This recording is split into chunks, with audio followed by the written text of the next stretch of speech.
Es radio, es la mañana. Bueno, Carmen Carbonell, Muy buenos días, Federico. ¿tú eres futbolera? Bueno, así. Eso quiere decir que lo llevas con resignación. Efectivamente, soy sufridora, quizás es la Bien. palabra adecuada. En los años 40, lo que en la breve historia de España venimos contando, también sucedía así. Hasta los 60 no hubo. Andrés Amorós sabe más de fútbol que de toros. Sí, sin la menor duda. Bueno, Entre otras cosas porque he jugado al fútbol y no he toreado. Es una razón experiencia. eso es un poquísima. elemento de experiencia importante, aunque no decisivo. No, pero ayuda. Bien, pero la canción de ¿Por qué los domingos por el fútbol me abandonas? Esto es de los 60. No sé, Sí. qué gracioso, ¿eh? La domenica, la sera. Muy bonito. Bueno, bien. Oye, y estamos llegando a la italianización, ¿eh? Que a mí me da un poquito de miedo. La ¿eh? italianización. En todo, En pero todo, también y en el empezamos fútbol. por Cataluña y por todo. También no, en el la fútbol. corrupción generalizada, sí. Que es que yo llegaba, sabes que yo he ido bastante a Italia, y llegabas, no sé, a Milano, a Roma, y daba miedo porque es que se paralizaba la ciudad. Bueno, podían los vándalos arrasar con todo. Bueno, pues ya se ve. Sí, Ayer en sí. Barcelona. Bueno, panem et circenses lo inventó Sí, Roma, sí, ¿eh? sí. O sea que... Y nosotros encantados, la verdad, nos gusta mucho, pero... Pero también el panem, o sea... Sí. Bueno, vamos a recordar, porque probablemente el fútbol, cuando experimenta el gran salto y se convierte en el deporte de masa, mejor dicho, en el espectáculo de masas, Sí. que ahora lo es a escala mundial, pero entonces todavía era más euroamericano, podríamos decir, África y Asia pues prácticamente no estaban en el mapa, pero en los años 40 el fútbol Fue el cambio total. es el gran salto. Sí. Vamos a ver, ¿cuáles son los elementos que había en los 30 y que cambian en los 40? Es decir, ¿en qué se nota el cambio del fútbol antes al fútbol de después de la guerra? Pues si me preguntas a mí mi impresión, luego damos datos y datos, pero mi impresión, yo lo que he vivido es que después de la guerra todavía quedaban, de antes de la guerra, en el centro de Madrid, que eso la gente no lo sabe,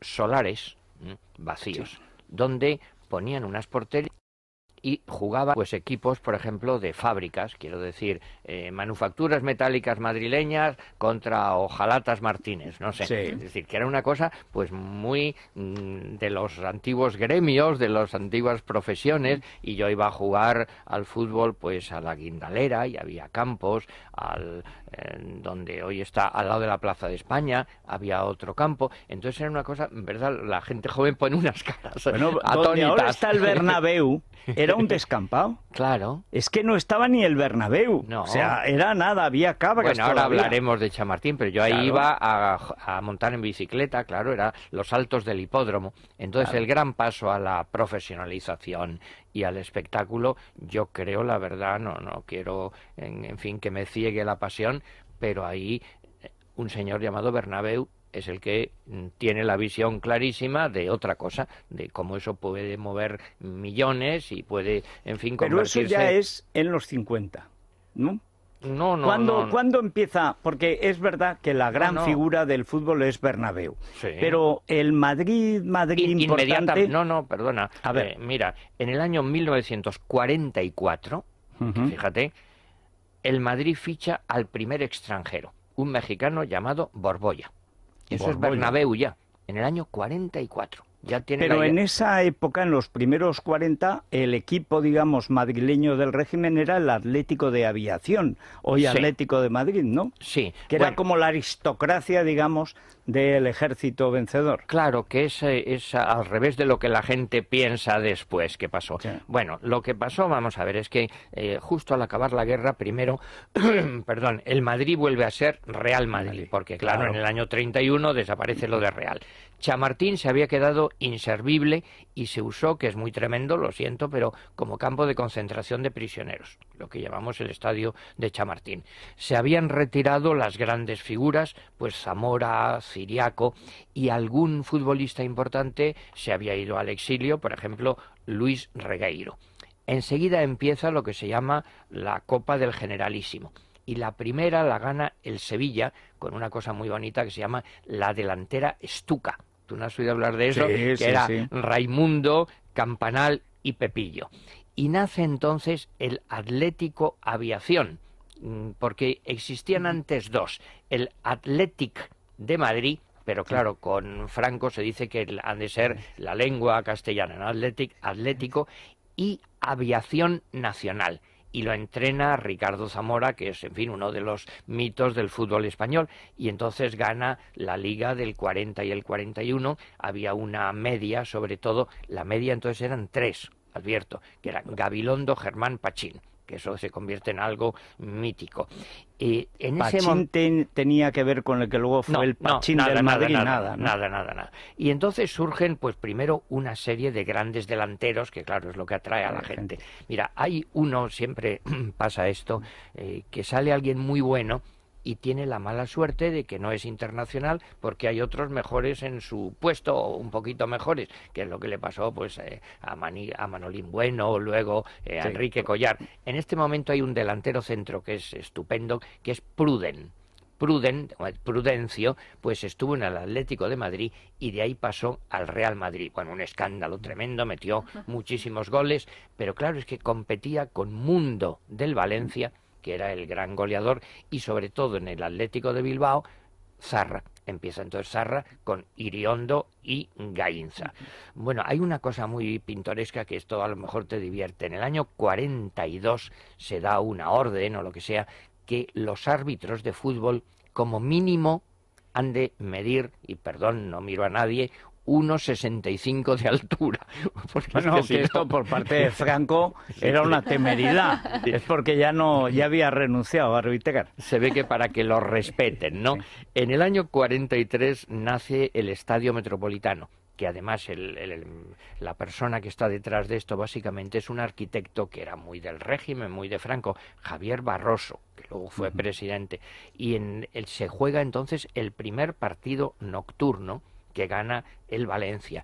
Y yo me acuerdo que entonces la gente, Garci se acuerda de esto, íbamos un poquito después, pero a Cuatro Caminos, y allí se iba a Cuatro Caminos en metro o en tranvía, y desde Cuatro Caminos se bajaba paseando. Paseando ahí con el bocadillo y la gente se iba al Metropolitano. Y recuerdo también que el Metropolitano, en esa avenida que hay, que ahora se llama Avenida de la Moncloa o algo así, había toda una serie de chalés encima del estadio. Entonces a mí me invitaban a una terraza porque desde allí se veía muy bien el fútbol y allí se reunía la gente, bueno, para ver el partido. Hombre, ficha el Madrid a ese extranjero, a Borbolla. En el 45 gana la Liga el Barcelona con Samitier, otro mito de entrenador, y con un gran delantero centro que ahora lo han olvidado, que era Mariano Martín.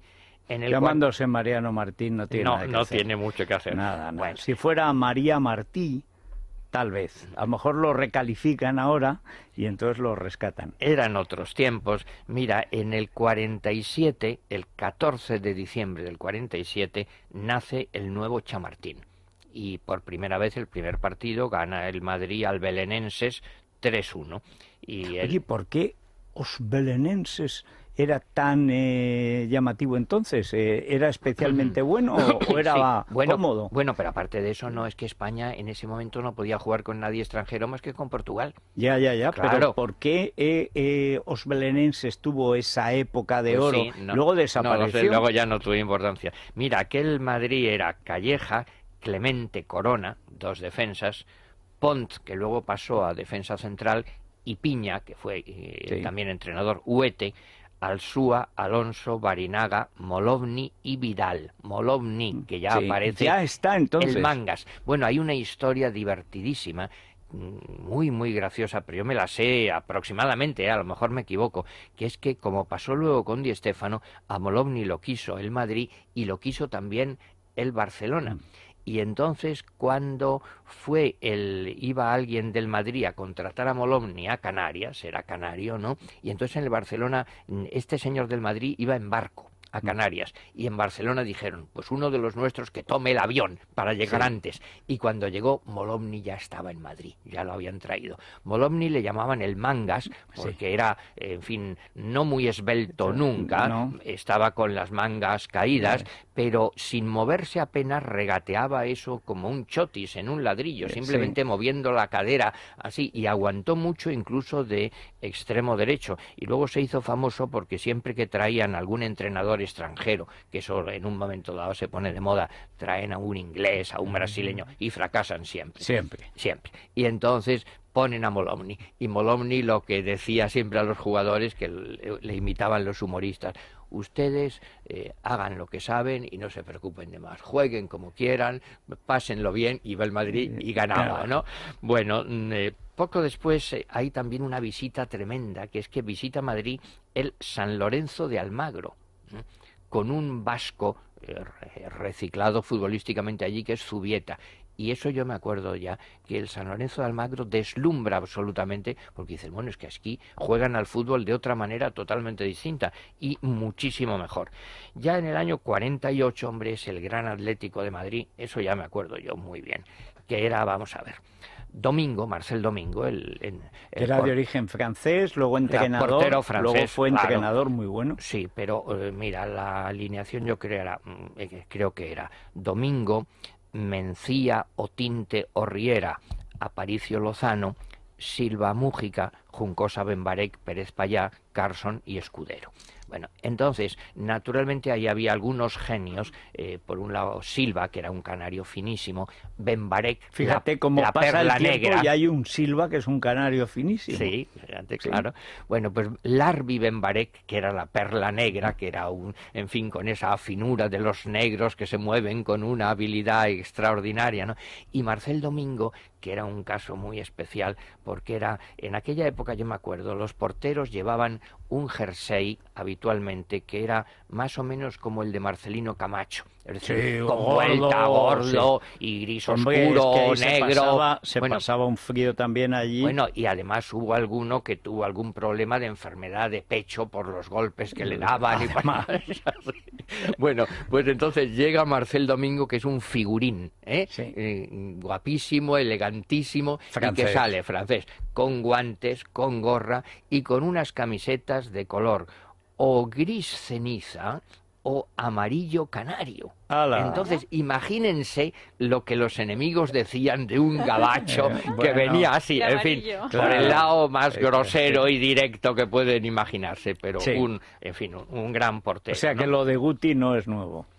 No, ciertamente, pero con colores además, notable. Sí.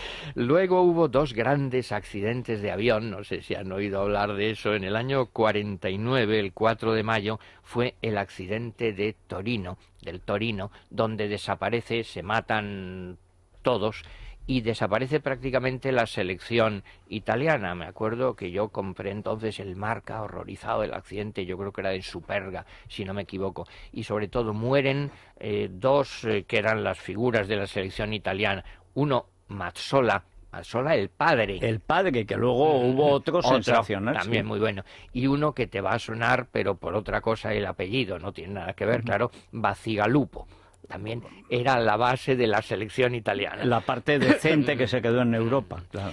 Y luego, la selección nacional, ¿cuándo empieza a triunfar? La selección, que nadie hablaba de la roja, por supuesto, esa historia, era pues la selección nacional, España, bueno. Bueno, sigue siendo la selección nacional, le llaman la roja los rojos y la gente sin estudios. Bueno, pues yo me acuerdo muy bien ya, en el año 41 tenemos dos grandes éxitos seguidos, porque ganamos a Irlanda en Dublín 4-1 y a Francia en Colombes 5-1. Eso sí, es tremendo, claro. Y además que, si no recuerdo mal, de los 5 goles fueron 3 de Basora y 2 de Gainza. Es decir, no delanteros centros, sino los dos extremos, que entonces Basora y Gainza se consagran. Y claro, ahí viene ya, pues, años 50, que es el Mundial de Río. Claro, el Mundial de Río, bueno, es un acontecimiento tan extraordinario. Mira, primero ganamos 3-1 a los Estados Unidos. Bien. Eso, mira, el desquite del 98, Claro, a hombre, Franco siempre pero eso le gustaba. Es un equipo, en fin, en fútbol no son Sí. mucho, pero siempre da satisfacción eso. Luego 2-0 a Chile. Pero ya el 2 de julio de 1950, pues ya el acontecimiento histórico, la Inglaterra, donde jugaba una delantera que era, fíjate, Sir Stanley Matthews, de extremo derecha. Que se jubiló con 54 Sí, años. claro. 54 años y era extremo. Y siendo Sir Por en Inglaterra. supuesto, Yo bueno. me acuerdo que yo compraba en los kioscos una revistilla que se llamaba Selecciones Deportivas Mundiales, y allí en la portada Matthews. La delantera, que era tremenda, era Matthews, Mortensen, Milburn, Bailey y Finney. Bueno, el equipo español entonces fue Ramallets, naturalmente Sí. del Barcelona, Gabriel Alonso, Gabriel, que era de Fuenterrabía, Parra, Gonzalo II. Gonzalo III, Puchades, y luego Basora y Goa, que jugó Sí. entonces en vez de Venancio, y Goa, Zarra, Panizo y Gainza. Y es el famoso, en fin, gol de Zarra, si no recuerdo mal, además la gente cree que es de cabeza, y no, es de al cabeza en contrario, absoluto. es muy fácil, es empujar la pelotita. Yo creo que fue un avance de Gabriel Alonso, que le manda un pase adelantado a Gainza, Gainza centra, le da un defensa y Zarra pues casi le rebota y lo mete, Sí. no de cabeza, pero claro, eso es ya la pérfida Albión, ha Sí. caído. O sea, Y ya- además gana Sí. España. Bueno, es el Marca y momento gana. glorioso, 1-0, Sí. claro, eso Sí. fue uno de los más grandes éxitos de España entonces. Luego la cosa ya se puso un poquito peor, porque empatamos con Uruguay y Brasil nos metió 6-1, porque Sí. era un Brasil fantástico que todo el mundo daba por campeón del mundo. También nos gana Suecia 3-1, y cuando todo el mundo cree que Brasil se va a proclamar campeón del mundo, entonces llega el famoso gol de Guiglia. Guiglia era el extremo de Uruguay, y entonces El bueno, maracanazo hay célebre. suicidios en Brasil, algo tremendo. Sí. Bueno, yo hace poquito tiempo, más o menos, estuve en Valencia, un acto que me dieron, una cosa, un premio de esos, y allí estaba también Puchades, que era uno de Vive los héroes. Puchades. Sí, hombre, claro, Puchades era de Sueca, era alto, rubio, y además, entre otras cosas, con un pie muy grande, algo así como el 43, más o menos, que en la época... En la época por era y Bigfoot. claro, y Sí, decían que era el medio izquierda que, digamos, que contenía, que barría Sí, el stopper, decían sí. entonces. Y yo le pregunté, bueno, ¿y cómo lo pasaron ustedes? Y me contó unas historias divertidísimas, porque me contaba muy serio. Dice, ¿usted se acuerda que en Río pues hay un monumento muy grande allí? Digo, sí, claro. Bueno, dice, es que lo que pasó es que primero nos pusieron en un hotel cerca de la playa. Pero usted ya sabe, claro, éramos jóvenes, claro, veníamos de España, usted se imagina la playa Las y aquello, en brasileñas. fin, bueno, usted lo entiende, sí, yo lo Sí. entiendo. Entonces nos tuvieron que subir a un hotel en lo alto de la montaña para que estuviéramos lejos de, en fin... En el Corcovado. En el Corcovado. ¿Qué te parece la historia? Bueno, vamos a hacer una pausa, luego nos acercaremos a la eclosión de los grandes fichajes de Stefano, Kubala, Don etcétera. Alfredo. Claro.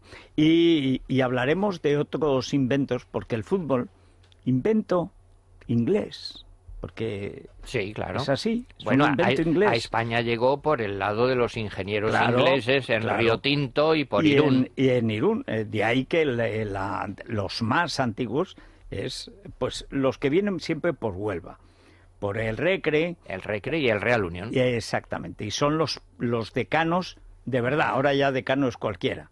Bueno, Berzosa es decano. Sí, y pero hasta rector. hasta rector, fíjate. Bueno, pero es verdad que viene por ahí. Luego ya se convierte, después de la Segunda Guerra Mundial, en el gran deporte universal, y España es de los países que más se significa en ese cambio. Ahora veremos por qué. Pero antes, algo bueno, ¿no? Algo bueno, la campaña que está llevando a cabo la ONG World Vision junto con el radio, porque estamos haciendo una campaña para padrinar a 500 niños de Mali y de Bolivia, porque entre todos podemos ayudarles. Y por muy poquito dinero, 25 euros al mes, que ahora que llegan las Navidades y es época de gasto, la verdad es que tenemos que pensar también un poquito en los demás y que se va a hacer muy poquito dinero en nuestro bolsillo, pero es una gran ayuda la que llega a estos niños a través de la educación, el programa de salud y desarrollo que promueve la ONG World Vision. Es una ONG transparente que audita sus cuentas, y pueden ver más información en la página web www.apadrinamiento.es o llamando al teléfono 902 20 80 10, 902 20 80 10.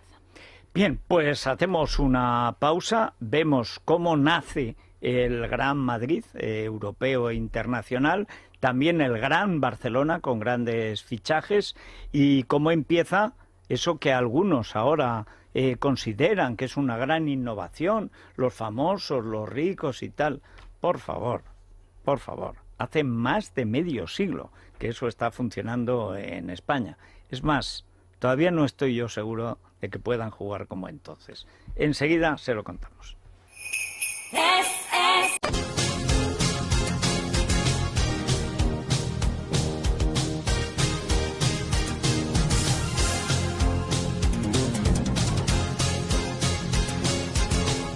Bueno, Andrés, vamos a dar al menos una pincelada del gran salto del fútbol a espectáculo de masas con personajes que son eso, personajes, ya no son deportistas, amateurs o profesionales, digamos, en la primera época, sino estrellas internacionales. Sí, bueno, mira, primero llega en el 51 al Barcelona y gana la Copa Ladislao Kubala, que Kubala es una especie de genio. Además, es esa historia que venían de un equipo de dos, del Honvéd, y luego se forma el Hungaria, que eran los exiliados.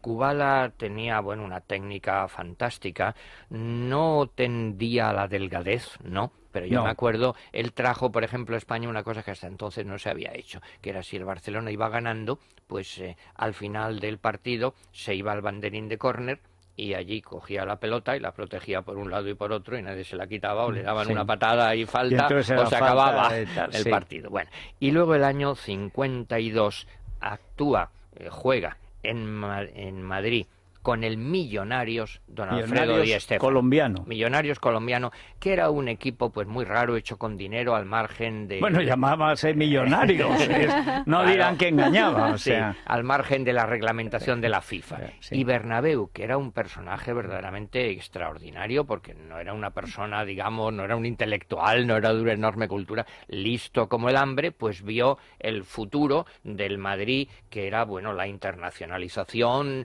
el ir ya al gran espectáculo, y vio a este joven argentino, pues y lo contrató. Pero entonces lo contrató también el Barcelona, y hubo una historia bastante divertida, que es que se pelearon los dos, porque uno lo había contratado con el River Plate, y que era el que lo había cedido al Millonarios. Y otro con el Millonarios cedido, vendido, estaba Dios claro, sabe, sí. Y otro con el Millonarios directamente. Bueno, la cosa llegó hasta el Consejo de Ministros, o sea, una discusión tremenda, y finalmente llegaron a una fórmula jurídica, que es que el Madrid lo tenía un año y el Barcelona otro, y se iban alternando así. Hay que decir que eso es lo que se firmó. Lo que se firmó. Y el Madrid pagó un dinero al Barcelona a cambio de eso, de que le dejara en primer lugar. Y ya luego el Barcelona dijo, bueno, pues nada. Y lo dijo con una fórmula en catalán más o menos... Dice, para usted la perra gorda. No, per vostè el pollastre. Sí, que es lo que decimos en español, para ti la perra gorda. Y ya está. Bueno, entonces, ¿cómo era? Pero por vanidad herida, ¿eh? Claro, porque ya había empezado con el Madrid. Mira, pues ya tenemos a Kubala, además, en fin.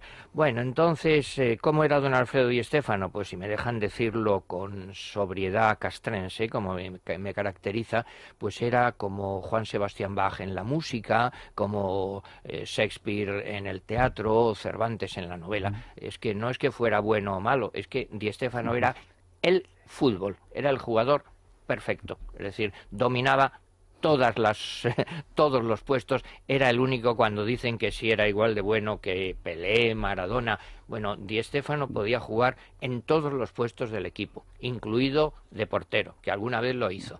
Además también tenía fuerza, no le lesionaban nunca, que yo recuerde solo dejó de jugar un partido contra el Español, porque no regateaba en corto, sino en largo. No sé si me explico. Sí, lo que hace Cristiano, que nunca el regate lo hace en el sitio como Messi, sino a 3 metros por delante y deja al defensa sin posibilidad. Sí, pero a veces le dan. Es que Di Stéfano ya había pasado. Cuando le querían dar la patada ya se había escapado. Metía goles, por supuesto. Luego trajo a España esa cosa que no se había visto nunca. Me acuerdo un partido contra el Atlético de Madrid, el gol de tacón. Estaban empatados y faltaban pues unos minutos, entonces Di Stéfano de espaldas y de repente le llega así y no se sabe cómo hace y la desvía y entra y todos nos quedamos así. Luego lo he visto en el cine, en reportajes, y está en un clamoroso fuera de juego. Pero claro, nadie se enteró porque trajo una nueva cosa. Lo asombroso era que lo metiera con el tacón y además de... Sin volverse. Sí. Luego mandaba en el equipo. Y además tenía el suficiente mal genio, digámoslo así, para que todos obedecieran. Mira, hay una anécdota muy sencilla, que yo la cuento siempre. En la segunda Copa de Europa, el Madrid ha ganado al Rapid de Viena, me parece que por 4-2, si no recuerdo, en Chamartín. Y entonces vamos a Viena y está allí el campo helado y el Madrid eso pues no sabe jugar ahí y no se ha puesto los tacos adecuados.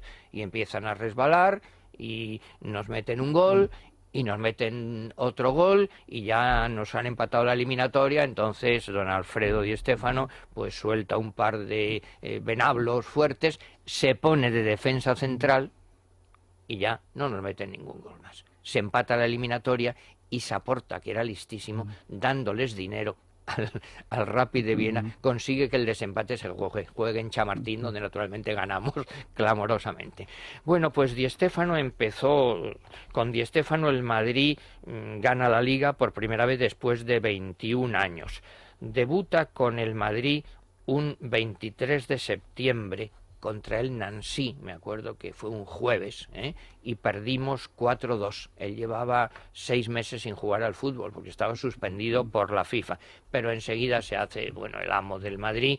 Ese año 53 también el Madrid le mete 5-0 al Barcelona, 2 de Di Stéfano. Y al año siguiente llega al Madrid otra gran figura que es Francisco Gento. Gento era un extremo izquierda del Santander que corría como loco, pero era, pues un poquito alocado todavía, ¿no? Sí. Y no se sabía... También en su vida privada era un poco complejo, podríamos decirlo. No lo sé, pero corría como loco y se dejaba el balón atrás a veces. A veces, era tan rápido. Bueno, y entonces en el 55 el Madrid contrata a Héctor Rial, que es por recomendación de Di Stéfano, un interior izquierda argentino finísimo y maravilloso, que dio en el Madrid un resultado casi tan bueno como Di Stéfano, y lo que hacía Rial es que le enseñó a Gento, si no me equivoco, esta es mi interpretación, lo que tenía que hacer. Cogía la pelota Rial y Gento salía como una bala para adelante, y él le ponía el balón adelantado para que llegara justo cuando él corría y solo delante del portero. Siempre, además. Sí, entonces cuando en aquel Madrid, yo me acuerdo muy bien, cuando se cerraban contra él las defensas, pues la solución era un pases adelantados a Gento, que corría más que nadie.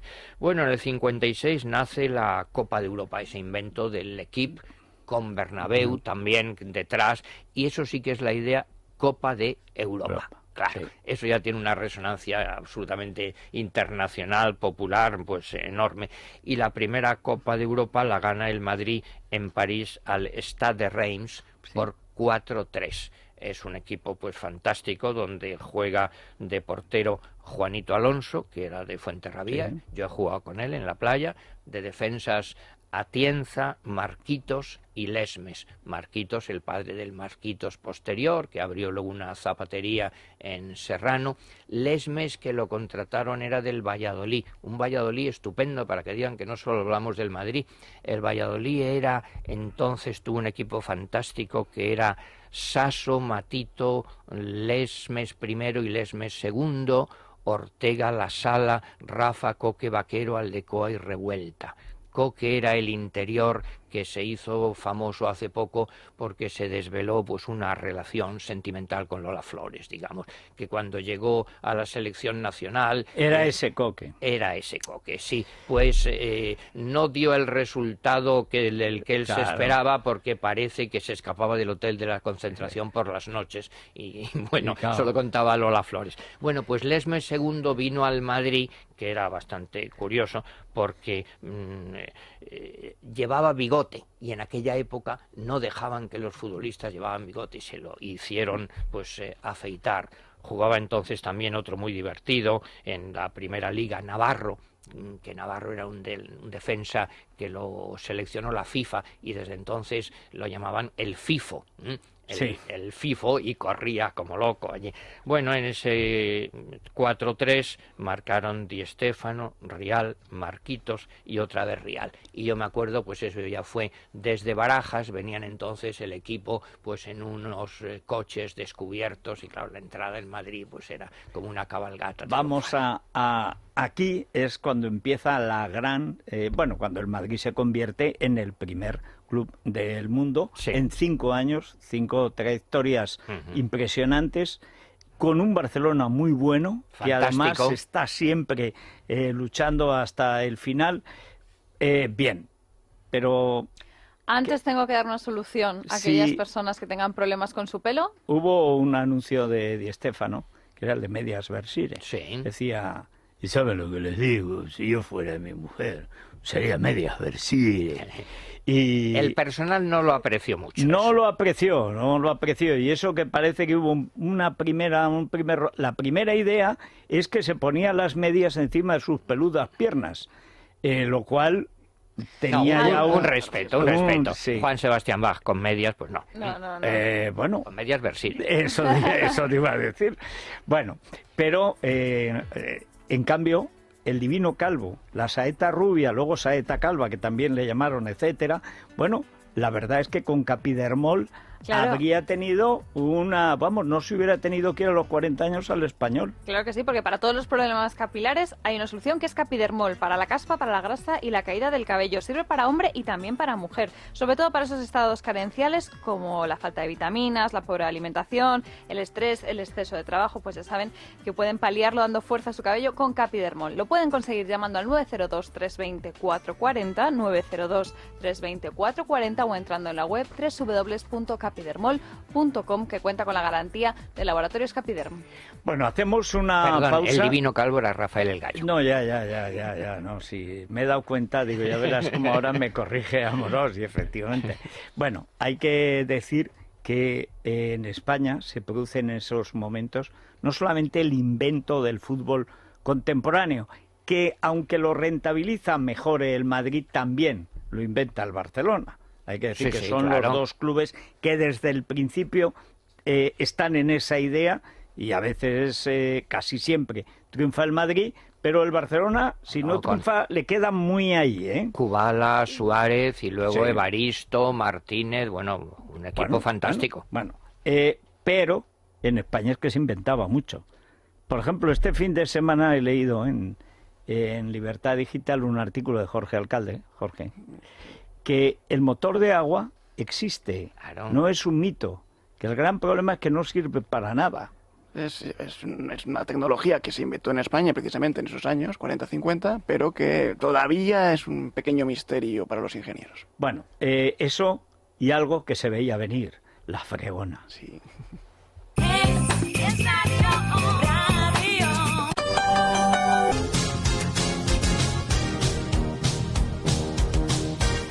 A ver, ¿qué es eso de que el motor de agua es un misterio, Jorge? Sigue siendo un misterio, y eso que es un invento que empezó a hablarse de él en 1943. Un ingeniero que se llama Francisco Gascón comenzó a convencer a parte de la comunidad científica de la posibilidad de hacer mover un motor de explosión con agua, y con otro aditamento, que era un aditamento secreto.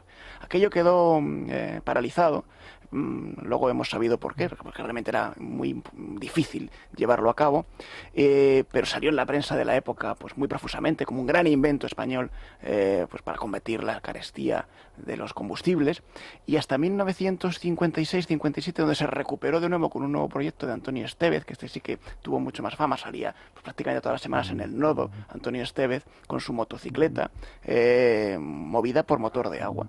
Un motor de agua que consistía en un tanque de agua al que introducía una sustancia secreta. Él decía que era una sustancia secreta. Se hablaba que si era cuarzo, hoy hemos sabido que era boro.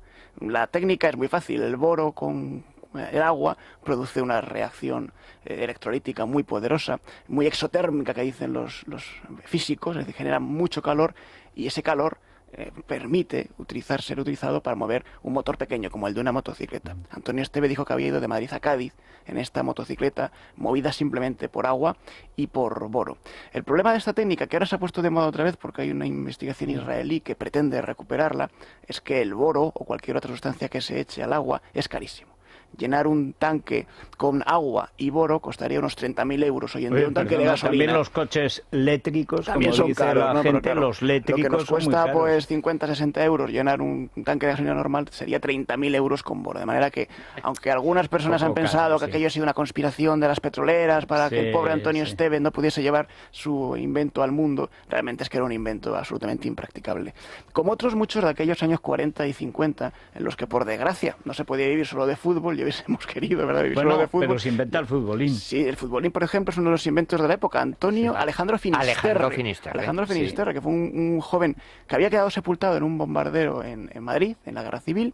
Se le trasladó a un hospital en Valencia. Allí conoció a muchos niños mutilados que no podían jugar al fútbol, y se le ocurrió la idea de hacer este invento, el futbolín, que no pudo patentar porque tuvo que exiliarse después de la Guerra Civil. Después volvió a España, es un editor de León México, Felipe. un editor muy importante. Sí. Editor León Felipe, y es el auténtico inventor del futbolín, que no ganó ni un duro con su invento, que hoy es absolutamente universal. En aquella España de entonces había inventos reales como la fregona del año 56, de un ingeniero aeronáutico que había visitado Estados Unidos y había visto allí cómo esta mopa tan larga que utilizan en Estados Unidos para pasar fea, y se le ocurrió aplicar esto pues al fregado de los suelos. Inventó la fregona y se hizo universalmente conocido. El afilalápices.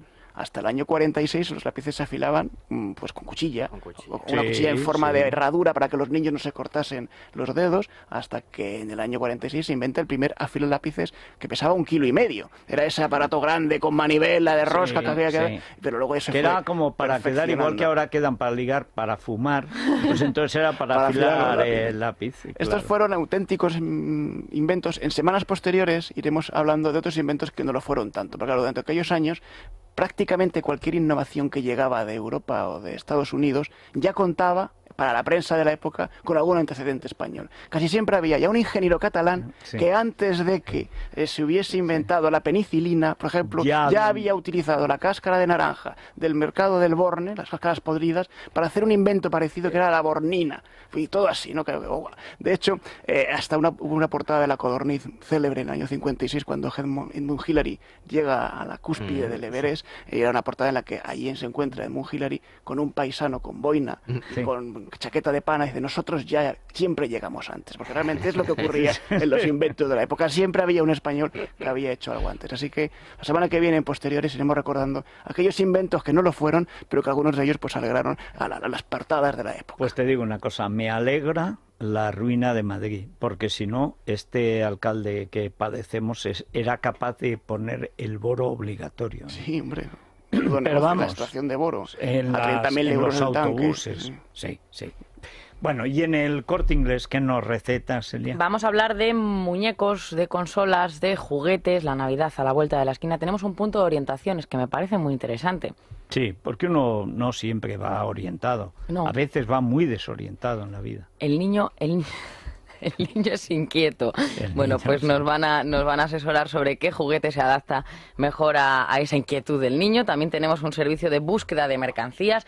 Me pide este juguete, pero esto existe. Pues en el punto de orientación y en esa búsqueda de mercancías, en 48 horas le vamos a decir, bueno, pues si realmente pueden encontrar ese juguete que están buscando. También tenemos la PSP en color rosa, que está muy de moda con el juego Patito Feo. Vamos a saber si somos divinas o populares, y el precio 149,99 19,90. Para vivir la emoción de la conquista del salvaje oeste, pues también tenemos exclusivo para la Wii el juego Western Heroes, además viene con el rifle y cuesta 59,90. Para los fans de los Gormiti, los señores de la naturaleza, tenemos el juego El altar de la vida, que incluye 7 figuras y el precio es 29,95. Y la última propuesta para los amantes de la velocidad, el Quad Onda Radio Control, por tan solo 49,95. Son muchos, algunos de los muchos juguetes que vamos a encontrar en el Corte Inglés para esta Navidad, y ya decimos, con todos esos servicios que tenemos que van a facilitar muchísimo las compras, como la carta de compra. Vamos anotando y no tenemos que ir cargando con todas las bolsas durante toda la mañana o toda la tarde. Las recogemos en un mismo punto y todo solucionado. En www.elcorteingles.es tenéis toda esta información y patrocinamos el año Jacobe 2010. ¿Por qué estás más delgadita y tal? ¿Estás preparándote para el pan de Cádiz o has tenido un catarro? He tenido un catarro. ¿Ves? Como... La temporada taurina es dura también. Sí, sobre todo cuando no se puede torear, eso tremendo. Bueno, gracias Celia, nos vamos a las noticias de las 11 y después, ¿en qué me pasa, doctor? Vamos a hablar de la leucemia. Muchos dicen leucemia, cáncer. No, hay que especificar. Hay que explicar qué es precisamente lo que va a hacer Enrique de la Morena, qué es la leucemia, cómo se combate, cómo se puede combatir, ideas erróneas que hay al respecto, y en fin, es que se puede aclarar muchas cosas y también se pueden estropear muchas. Después con Iliana Izbernichanu vamos a hablar de la ecopublicidad, la publicidad eco. Reconozco que tengo que sujetarme a mí mismo antes de que venga Iliana, o sea, me pasa como a los toros, pero al revés, a mí me pone un trapo verde inmediatamente en visto, pero enseguida.